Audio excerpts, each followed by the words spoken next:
Here's a list of social media apps that I cannot use. Tinder is the quintessential dating app. I don't know if it's still number one, but if you ask someone what they know what Tinder is, their answer is most likely going to be yes. It has 3.9 stars in the App Store, and I've never been a dating app guy, but if I was, you would not catch me on Tinder. Imagine being that one person just has a bunch of dislikes on your profile. That's got to be embarrassing. I couldn't do it. And you also have the option to pay for more swipes, which is just like why would you spend some hard-earned money just to get a few more swipes so you can get some more booty on your screen? You can find that so many other places, my boy. It's also really easy to get catfished on there too. I mean, all it takes is one wrong swipe, and the next thing you know, you're getting scammed by someone who lives in his mom's basement. Couldn't be me. I might sound like a boomer right now, and maybe I am, but I cannot have TikTok on my phone.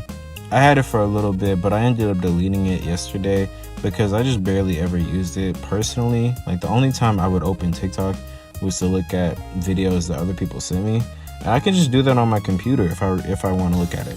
I might use it to promote content one day, but as far as watching videos, I get so tired so quickly. I don't like hearing the exact same trending sound for 50 videos in a row. I don't get how y'all do that. Threads is basically the Instagram/Mark Zuckerberg version of Twitter, and honestly, I never really gave it a chance. Like, I downloaded it, and then after 2 seconds, I decided to delete it, but I'm not regretting it. I'm trying to be on social media less anyways, so the last thing I need is a new social media app to suck more of my screen time up. But yeah, it just seems like a lesser version of Twitter, and personally, I have an interesting relationship with Twitter, but I would rather have that over Threads.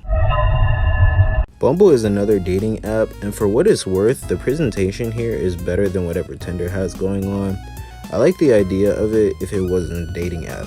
It just seems similar enough to Tinder where you just swipe, and you probably have to pay for those too. Even if you don't, I feel like Bumble's philosophy about healthy relationships is a little contradictory, since physical interaction is kind of important in a healthy relationship, but you're on a dating website online. Like, are you going to be satisfied looking at your Bumble boyfriend or girlfriend on the screen for your whole life? Not really. But if I had to choose between Bumble or Tinder, I'd probably pick Bumble. I used to have Snapchat back in the day, and I feel like the app has devolved into nothing but thirst traps and scams, although maybe that's what it was the entire time.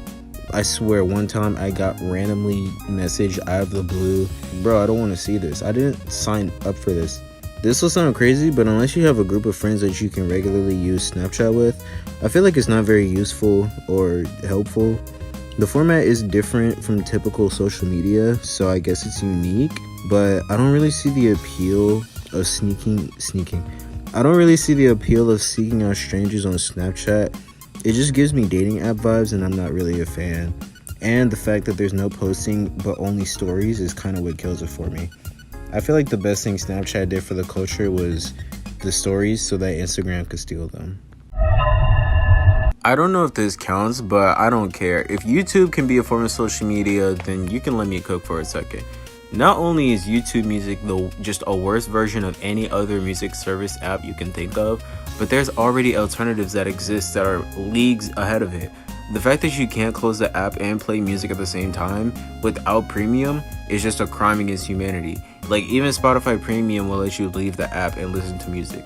If your argument is that you want to listen to specific videos that are only on YouTube, and if you use an iPhone, you can literally just download music.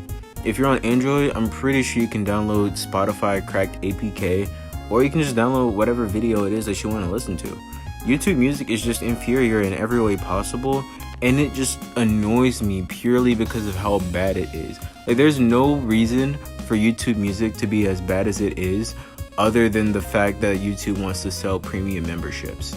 And it's annoying. I've personally never used WhatsApp, and I feel like there's a pretty good reason for it.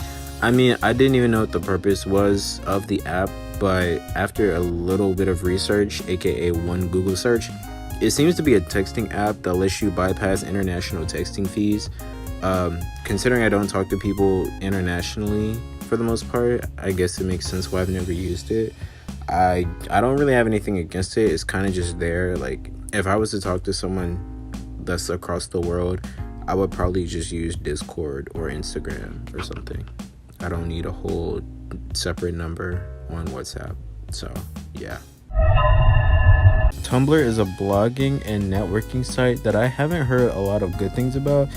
Tumblr definitely has a dedicated fan base, but in my opinion, it just seems like a potential breeding ground for unhealthy situations. I could be completely biased, but at the end of the day, I've never had the urge to use Tumblr, and I probably never will. It's like the most and least offensive on this list at the same time. This app is sus as hell.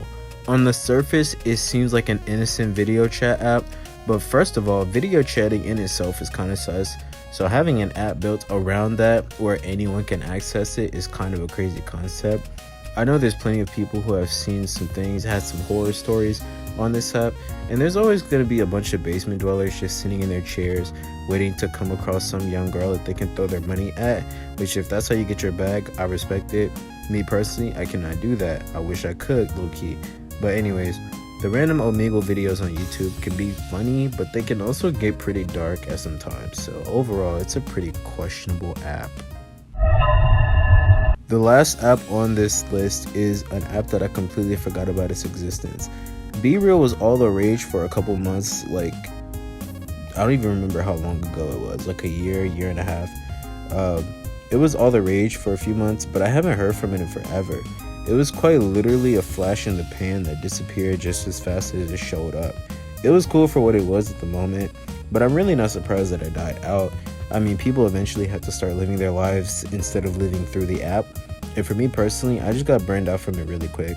Not to mention that it's also kind of like Snapchat, where in my opinion, you can only really enjoy it if you have a solid group of friends to use it with, or at least if you know a bunch of people.